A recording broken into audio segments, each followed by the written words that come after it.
Morning students, आज हम Indian contract act में कंसिडरेशन के बारे में पढ़ेंगे। कंसिडरेशन यानी प्रतिफल।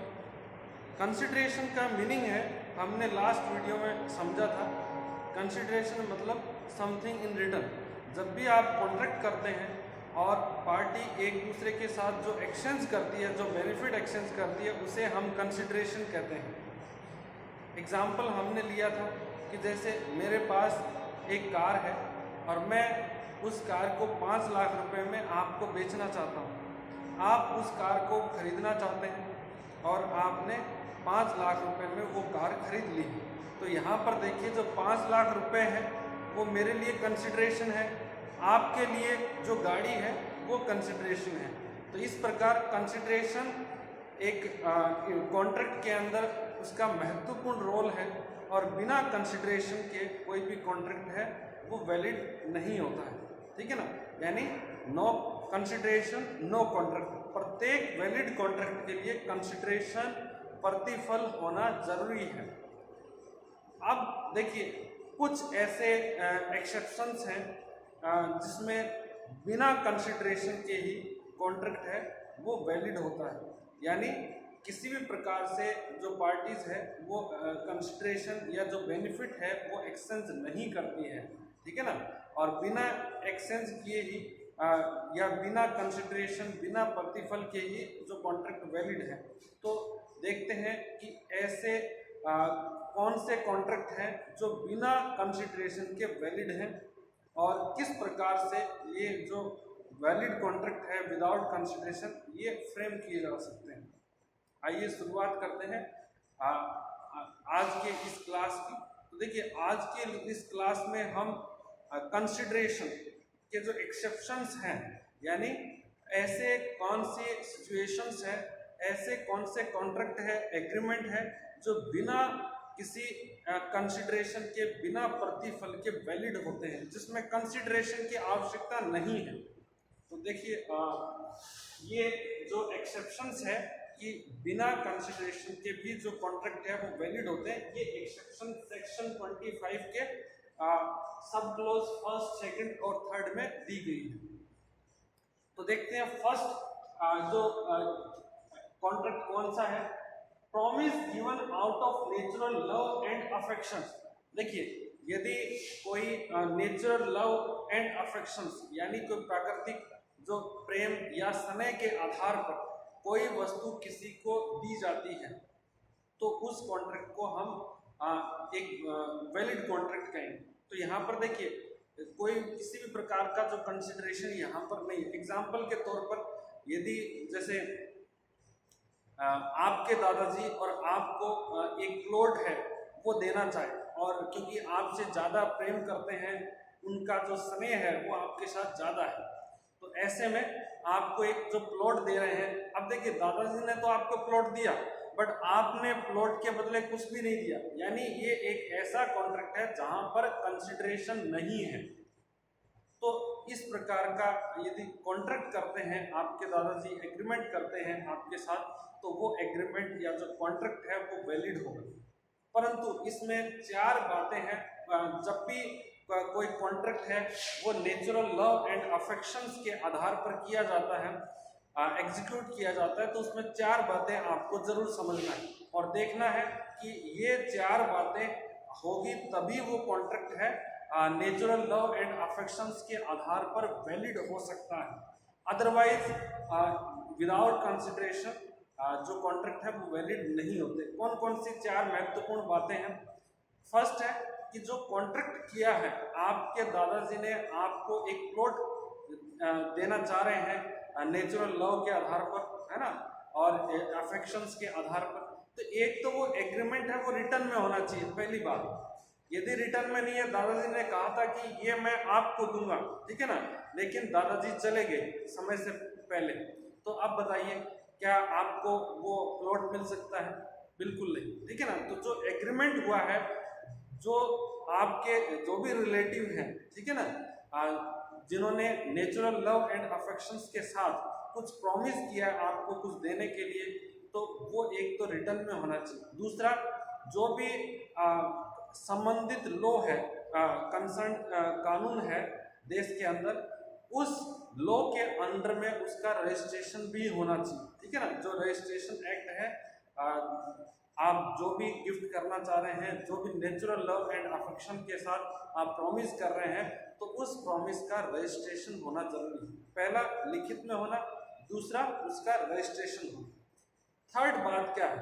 थर्ड बात कि जो पार्टी है जहां पर बिना कंसिडरेशन के कुछ एक्सचेंज किया जा रहा है, कुछ कॉन्ट्रैक्ट किया जा रहा है, तो यहाँ पर जो पार्टी है कॉन्ट्रैक्ट की, उनके मध्य एक रिलेशन होना चाहिए, ठीक है ना।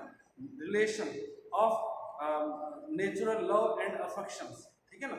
यदि ये रिलेशन नहीं है तो फिर आपका ये जो विदाउट कंसिडरेशन जो एग्रीमेंट है, ये कॉन्ट्रैक्ट है, वो वैलिड नहीं होगी, ठीक है। और फोर्थ जो इम्पोर्टेंट बात है वो है कि वहाँ पर रिलेशन भी होना चाहिए और रिलेशन के साथ नेचुरल लव एंड अफेक्शंस भी होना जरूरी है। यदि नेचुरल लव एंड अफेक्शंस के आधार पर जो प्रॉपर्टी है या जो असेट्स है वो ट्रांसफर नहीं की गई है, तो फिर वो ऐसा कॉन्ट्रैक्ट वैलिड कॉन्ट्रैक्ट नहीं होगा। एक और एग्जांपल लेते हैं। आपके जो फादर हैं आपसे बहुत ज़्यादा स्नेह रखते हैं, आपसे प्रेम करते हैं, और इसके लिए उन्होंने एक वादा किया कि वो आपको 2 लाख रुपए नेक्स्ट मंथ पे करेंगे, ठीक है ना। तो यहाँ पर देखिए, ये उनका प्रॉमिस है। यदि ये लिखित में है या ये रजिस्टर्ड है, और इसके साथ ही आपके मध्य जो रिलेशन है वो देखा जाएगा, और ये जो आपके फादर ने प्रॉमिस किया है आपको पे करने के लिए, ये एक प्रकार से स्नेह के आधार पर होना चाहिए, नेचुरल लव के आधार पर होना चाहिए, और तभी ये प्रॉमिस है वो वैलिड माना जाएगा, और ये जो कॉन्ट्रैक्ट है उसको हम वैलिड कॉन्ट्रैक्ट मानेंगे। और आपके फादर है वो आपको 2 लाख रुपए पे करने के लिए एक तरीके से बाउंड है, उन्हें करने पड़ेंगे। रीज़न क्या है कि ये एक ऐसा कॉन्ट्रैक्ट है जो नेचुरल लव एंड अफेक्शंस के बेसिस पे क्रिएट किया गया है। तो 4 बातें आप ध्यान रखना है कि जब भी कोई contract natural love and affections के आधार पर किया जाता है बिना किसी कंसिडरेशन के, तो उसमें 4 बातें या जो 4 कंडीशंस है उनको फुलफिल करना जरूरी है। फर्स्ट कंडीशन है कि ये रिटर्न में होना चाहिए एग्रीमेंट। सेकंड कंडीशन है उसका रजिस्ट्रेशन होना चाहिए जो भी संबंधित कानून है। थर्ड जो रिलेशन है वो एग्जिस्ट करना चाहिए, ठीक है ना, विद्यमान होना चाहिए कि क्लोज रिलेशन, ठीक है। इसके अलावा नेचुरल लव एंड अफेक्शंस के आधार पर प्रॉपर्टी या एसेट्स है उसका ट्रांसफर होना चाहिए या प्रॉमिस होना चाहिए, तभी उसको हम एक वैलिड कॉन्ट्रैक्ट मानेंगे। एग्जाम्पल हमने 2 लिए हैं। तीसरा एक एग्जाम्पल है, कोई अननोन पर्सन है, ठीक है ना, जिसके साथ हमारा कोई रिलेशन नहीं है और उस रिलेशन नहीं है और कोई नेचुरल लव एंड अफेक्शंस नहीं है, और उसको हमने प्रॉपर्टी ट्रांसफर की है बिना कंसिडरेशन के, तो वो वैलिड कॉन्ट्रैक्ट नहीं कहलाएगा, ठीक है। तो यहाँ पर ये चीज़ समझना जरूरी है कि वैलिड कॉन्ट्रैक्ट के लिए नेचुरल लव एंड अफेक्शंस के आधार पर हम यदि कॉन्ट्रैक्ट करते हैं बिना कंसिडरेशन के, तो उसमें 4 जो कंडीशंस मैंने बताई आपको उसका फुलफिलमेंट करना जरूरी है, तभी उसको हम एक वैलिड कॉन्ट्रैक्ट का दर्जा दे सकते हैं। अब हम बात करते हैं नेक्स्ट पॉइंट का, promise to compensate for voluntary services, यानी स्वैच्छिक सेवाओं के लिए क्षतिपूर्ति का वादा। क्या है ये? एक एग्जाम्पल लेते हैं, ठीक है। जैसे मुझे पानी में तैरना नहीं आता, स्विमिंग करना नहीं आता, और मैं किसी तालाब में स्विमिंग करने की कोशिश कर रहा था और अचानक क्या डूबने लग गया, ठीक है ना। तो एक व्यक्ति है उसने मुझे बचाया, है ना, डूबने से बचाया, और बचाने के बाद मैंने उससे कहा कि मैं आपको इस कार्य के लिए और 11,000 रुपये 11,000 रुपीज़ पे करूँगा, ठीक है, अपनी खुशी से। तो यहाँ पर देखिए मैंने ये एग्रीमेंट है वो एक रिटर्न में किया है, रजिस्ट्रेशन मैंने उसका करवा लिया है, ठीक है ना। तो मैं 11,000 रुपीज उस व्यक्ति जिसने मुझे बचाया उसको पे करने के लिए बाउंड हूँ, वो मुझे उसे पे करने पड़ेगा, ठीक है ना। हालांकि मैंने उससे किसी प्रकार की जो सर्विस है उसकी डिमांड नहीं की थी, जो सर्विस रेंडर की गई थी, जो सेवा परफॉर्म दी गई थी उस व्यक्ति के द्वारा जिसने मुझे बचाया है डूबने से, तो ये एक प्रकार से स्वैच्छिक सर्विस थी, ठीक है ना, वॉलंटरी सर्विस। और वॉलंटरी सर्विस के बदले यदि कोई व्यक्ति किसी से प्रॉमिस करता है तो उस प्रॉमिस को पूरा करने के लिए वो बाध्य है, ठीक है। ऐसा और भी एग्जाम्पल हो सकते हैं, जैसे एक व्यक्ति का जो डॉग है वो गुम हो गया, ठीक है ना। उसने रिक्वेस्ट की कि भाई आप मेरे लिए जो मेरा डॉग है कुत्ता है उसको ढूंढ के लेके आए। तो एक व्यक्ति है उसके लिए ये काम करता है, ठीक है ना, तो और उसको उसका जो डॉग है वो ढूंढ के लेके आ जाता है। तो एक प्रकार से ये सर्विस क्या है, वॉलंटरी सर्विस है। इसके लिए किसी भी प्रकार का पेमेंट करने के लिए कोई प्रॉमिस नहीं किया गया, लेकिन जैसे ही उस व्यक्ति को उसका डॉग मिलता है वो खुशी के मारे फूले नहीं समाता है और इतना खुश हो जाता है कि जो भी व्यक्ति उसके लिए वो डॉग ढूंढ के लेके आया था उसको वो 1,000 रुपीज पे करने का प्रॉमिस करता है, ठीक है ना। तो इस प्रकार से क्या होगा कि वो जो भी व्यक्ति है जो प्रॉमिस करता है वो 1,000 पे करने के लिए बाउंड है, ठीक है ना। तो आपको ध्यान रखना है कि वॉलंटरी सर्विस, ठीक है ना, जिसमें पहले से कोई फिक्स नहीं है कंसिडरेशन, लेकिन आपने सर्विस परफॉर्म कर दी, जैसे आपने डूबते हुए व्यक्ति को बचाया है, या हो सकता है कि कोई अदर सिचुएशंस हो सकती है, ठीक है ना। एक व्यक्ति के घर पे चोरी हो रही थी, ठीक है ना, और आपकी सजगता की वजह से, आपकी जागरूकता की वजह से वहां पर चोरी होने से वो घर बच गया और उसका जो मालिक है वो आपको इनाम के रूप पर 5,000 रुपये देने का प्रॉमिस करता है। तो इस प्रकार से जो भी आप वॉलंटरी कार्य करते हैं जिसकी डिमांड किसी व्यक्ति के द्वारा नहीं की गई है, लेकिन उसके बदले यदि कोई व्यक्ति आपसे प्रॉमिस करता है कुछ पे करने के लिए, तो वो जो कॉन्ट्रैक्ट है बिना कंसिडरेशन के भी वैलिड होगा, ठीक है ना। और यहाँ पर देखिए, ना तो ऑफर था ना ही एक्सेप्टेंस थी, ठीक है ना।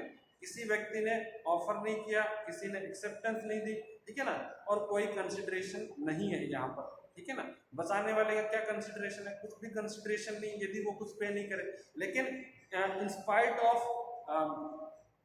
वॉलंटरी सर्विसेज, ठीक है ना, जो व्यक्ति है वो कुछ पे करने के लिए तैयार है, तो उसको हम इस प्रकार के कॉन्ट्रैक्ट को हम वैलिड कॉन्ट्रैक्ट कहेंगे। लेकिन देखिए, ऐसा कॉन्ट्रैक्ट भी क्या होना चाहिए, लिखित में होना चाहिए और रजिस्टर्ड होना चाहिए, ये तभी वैलिड है। अदरवाइज आप प्रोमिसर को या जो वचनदाता है उसको फोर्स नहीं कर सकते टू परफॉर्म हिज लायबिलिटी, या जो भी उसका कर्तव्य है उसको पूरा करने के लिए। नेक्स्ट है प्रॉमिस टू पे ए टाइम बार्ड डेब्ट। देखिए, टाइम बार्ड डेब्ट क्या होता है ये समझना जरूरी है। मैं आपको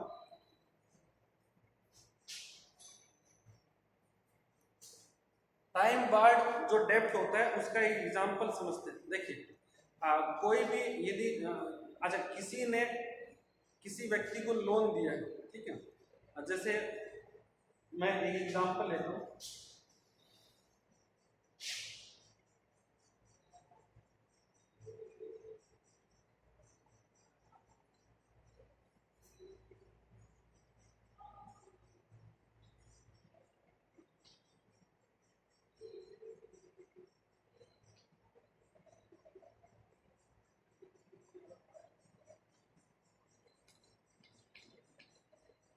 अब देखिए, आपने जैसे आपने आपका जो फ्रेंड है उसको 10 लाख रुपए का लोन आपने दिया, ठीक है ना। कब दिया? 2010 में, ठीक है। और फिर उसके बाद ये लोन ग्रांट किया आपने, लोन ग्रांटेड 2010 में, और 11 में आपके फ्रेंड ने लोन का रीपेमेंट करने से मना कर दिया, रिफ्यूज कर दिया कि वो आपको रीपेमेंट नहीं करेगा, ठीक है ना। तो यहाँ पर 2011 में रिफ्यूज किया। उसके बाद देखिए आपने 3 साल तक उस लोन की वसूली के लिए अपने फ्रेंड पर कोई केस नहीं किया, कोई कानूनी कार्रवाई है आपने नहीं की, ठीक है ना। जब 11 में रिफ्यूज कर दिया रीपेमेंट के लिए, ठीक है, और इसके बावजूद आपने कोई भी लीगल एक्शन फ्रेंड के अगेंस्ट में नहीं लिया 3 साल तक, ठीक है ना। 11 में रिफ्यूज किया, 12 में नहीं लिया, 13 में एक्शन नहीं लिया, 14 में एक्शन नहीं लिया, तो जो 15 है, 15 के अंदर आपका जो लोन है वो टाइम बार्ड डेब्ट हो जाएगा, ठीक है। टाइम बार्ड डेब्ट, ठीक है। टाइम बार्ड का मतलब क्या होता है, ये लिमिटेशन एक्ट के तहत एक लिमिट डिसाइड की गई है, सीमा निर्धारित की गई है कि यदि किसी भी लोन की दशा में यदि आप उसका रीपेमेंट नहीं हो रहा है, ठीक है, पार्टी ने मना कर दिया है और इसके बावजूद 3 सालों तक आप उसकी कोई शिकायत नहीं करते, कोई केस दर्ज नहीं करते, कोई कानूनी कार्रवाई नहीं करते, तो फिर क्या है कि आपका जो अधिकार है उस लोन पर वो समाप्त हो जाता है, ठीक है ना। अब आप 3 साल के बाद उस पर उसकी कोई शिकायत नहीं कर सकते, ना ही आप उससे लोन के रीपेमेंट की मांग कर सकते हैं, ठीक है। तो देखिए क्या हुआ कि ये 2010 में आपने लोन दिया, 11 में फ्रेंड ने मना कर दिया और 15 के अंदर वो क्या हो गया, टाइम बार्ड लोन हो गया। अब आप उससे डिमांड नहीं कर सकते, परंतु 2020 में आपके फ्रेंड को एहसास हुआ कि आपने बहुत एक तरीके से बहुत प्रॉब्लम के समय में आपने मदद की थी अपने फ्रेंड को, और ऐसे में फ्रेंड को लगा कि भाई आपका जो पैसा है वो उसे लौटाना चाहिए, ठीक है ना। तो 2020 में उसने आपसे प्रॉमिस किया कि वो आपका जो भी पैसा है वो ब्याज समेत 2022 में पूरा का पूरा लौटा देंगे, ठीक है ना। तो यहाँ पर देखिए टाइम बार्ड हो चुका था 2015 में लोन, और अब जो फ्रेंड है वो प्रॉमिस करता है उस लोन को रीपे करने के लिए, ठीक है ना। तो ये जो प्रॉमिस है इसको हम वैलिड कॉन्ट्रैक्ट कहेंगे, और यहाँ पर देखिए बिना कंसिडरेशन के ही जो ये कॉन्ट्रैक्ट है वो वैलिड होगा, और जो आपका फ्रेंड है वो रीपेमेंट करने के लिए जितना कि उसने प्रॉमिस किया है वो उसके लिए बाउंड है, बाध्य है। अब इसके बाद हम जो नेक्स्ट है उसको समझते हैं।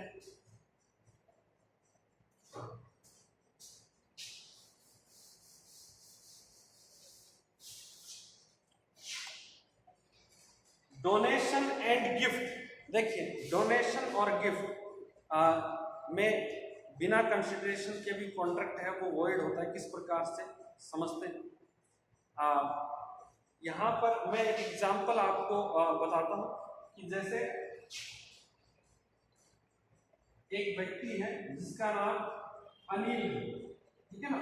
अनिल नाम का एक बहुत बड़ा व्यापारी है, और उसने किसी मंदिर निर्माण के लिए, ठीक है ना, मंदिर निर्माण के लिए 10 लाख रुपए देने का वादा किया डोनेशंस के तौर पर, ठीक है ना।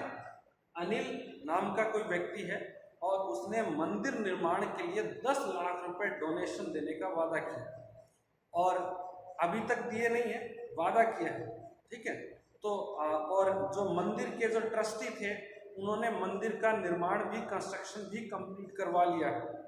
अब क्या हुआ, अनिल ने 10 लाख रुपए डोनेशन के देने से मना कर दिया कि अब मेरे पास नहीं है। तो देखिए यहाँ पर क्या होगा, अनिल 10 लाख रुपीस पे करने के लिए कानूनी रूप से बाध्य है, क्योंकि जो डोनेशन है उसके बिहाफ पर जो कार्य किए जाना था वो कंस्ट्रक्शन का कार्य वो पूरा हो चुका है, ठीक है ना। तो अब अनिल को पे करने पड़ेंगे वो डोनेशन के पैसे, वो मना नहीं कर सकता, ठीक है ना।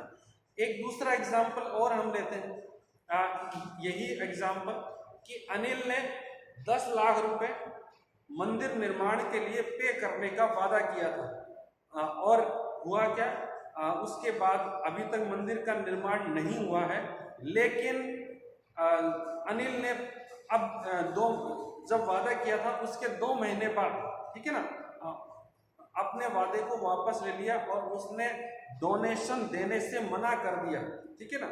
मंदिर का निर्माण भी अभी नहीं हुआ है, डोनेशन पहले देने का वादा किया था, अब मना कर दिया।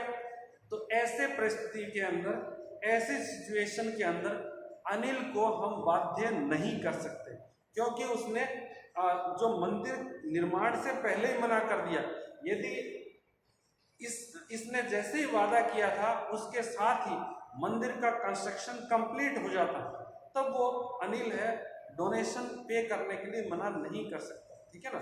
तो एक प्रकार से क्या है कि यदि आप गिफ्ट देने का, डोनेशन देने का प्रॉमिस करते हो और आपके प्रॉमिस के आधार पर उस गिफ्ट को एक तरीके से कंप्लीट बना दिया जाता है, ठीक है, उस डोनेशन को कंप्लीट कर दिया जाता है, उसके पर्पस को कंप्लीट कर दिया जाता है, तब आप डोनेशन देने से मना नहीं कर सकते, क्योंकि आप फिर क्या होंगे, आप एक तरीके से कानूनी रूप से बाध्य हैं, ठीक है। तो आप दोनों एग्जाम्पल समझ गए होंगे। नेक्स्ट है payment of lesser sum in satisfaction of larger sum, ठीक है ना, यानी payment of lesser sum in satisfaction of larger sum, ठीक है। इसका मतलब क्या है कि आप बड़ी राशि के बदले छोटी राशि पे करके जब आप सेटलमेंट करते हैं, तो इस प्रकार के जो कॉन्ट्रैक्ट है वो भी वैलिड होते हैं। कैसे समझते हैं, देखिए, आपने जैसे कोई एक व्यक्ति है, ठीक है ना, और उसने अलग अलग जैसे एक 10 ट्रांजैक्शन किए, ठीक है ना। आप एक शॉप के ओनर हैं और शॉप के ओनर में क्या है कि आपका पूरा का पूरा सिस्टम कि आप जो भी कस्टमर उधार सामान लेके जाएंगे, क्रेडिट पर गुड्स परचेज करेंगे, यदि वो टाइम से पेमेंट नहीं करते हैं तो आप उन पर 12% के हिसाब से इंटरेस्ट चार्ज करेंगे, ठीक है ना। तो यहाँ पर क्या हुआ कि एक व्यक्ति ने अलग अलग जैसे ट्रांजेक्शन्स के अंदर 50,000 रुपये का सामान खरीदा, ठीक है ना, और उस पर 20,000 रुपये का ब्याज हो गया। तो 50,000 रुपये का जो सामान है वो खरीदा और 20,000 रुपये का ब्याज, टोटल अमाउंट कितना हो गया, 70,000।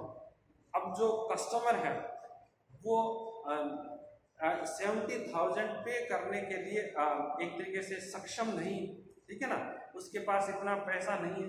तो उसने एक प्रस्ताव रखा आपके सामने या जो ओनर है शॉप का उसके सामने कि मैं 70,000 रुपये के बदले यदि 60,000 रुपये में आप पूरा मामला सेटल करना चाहें, आपका जो भी बकाया है उसको सेटल करना चाहे, तो मैं 70,000 के बदले 60,000 रुपये पे करने के लिए तैयार हूँ, ठीक है ना। और तो ऐसे में जो शॉप का ओनर है उसने डिसाइड किया, उसने सोचा इस पर कि अपने पास अभी तुरंत पैसा आ रहा है 70,000 की जगह 60,000, आगे पता नहीं ये पैसा रिफंड होगा कि नहीं होगा, ठीक है ना। तो वो उस पर अपनी एक्सेप्टेंस दे देता है, ठीक है ना। 70,000 रुपये की क्लेम को 60,000 रुपये में सेटल करने का डिसाइड कर लेता है। तो यहाँ पर क्या होगा, ये जो कॉन्ट्रैक्ट है 60,000 रुपये पे करने का प्रॉमिस है, इसको हम वैलिड कॉन्ट्रैक्ट मानेंगे, ठीक है ना। नेक्स्ट है ग्रेजुटियस बेलमेंट। अब ग्रेजुटियस बेलमेंट का मतलब क्या होता है, देखिए, निःशुल्क निक्षेप। निःशुल्क निक्षेप का मतलब क्या है, इसको और हम समझते हैं। देखिए, ये बेलमेंट एक ऐसा कॉन्ट्रैक्ट है जिसके अंदर हम किसी स्पेसिफिक पर्पस के लिए कोई वस्तु किसी दूसरे व्यक्ति को देते हैं, ठीक है, और ट्रांसफर करते हैं, डिलीवर करते हैं, और जैसे ही जो पर्पस कंप्लीट हो जाता है तो संबंधित पार्टी है वो वस्तु हमें वापस रिटर्न कर देती है। और ये हमेशा मूवेबल प्रॉपर्टी के केस में होता है। जैसे आपके पास एक कार है, आपके फ्रेंड को जरूरत है तो आपने उसको उधार दे दी एक दिन के लिए। आपके पास बाइक है, आपने अपने नेबर को एक बार कहीं जाने के लिए उधार दे दिया, तो वो क्या है, बेलमेंट है, ठीक है ना। एक किसी पर्पज के लिए आपसे कोई वस्तु उन्होंने उधार ली है और उसके बाद वो आपको लौटा देंगे, ठीक। तो इस प्रकार से ये बेलमेंट भी एक आप मोबाइल ठीक करवाने के लिए देते हैं, ठीक है ना। तो उसके बदले क्या है, वो जैसे ठीक हो जाता है आपको वापस कर देते हैं। तो मोबाइल ठीक करवाने के लिए आप उसे जो उसका जो भी एक्सपेंसेस होंगे वो पे करेंगे, तो उसको हम बोलते हैं नॉन ग्रेजुटियस, यानी सशुल्क निक्षेप, यानी आप पैसे देंगे।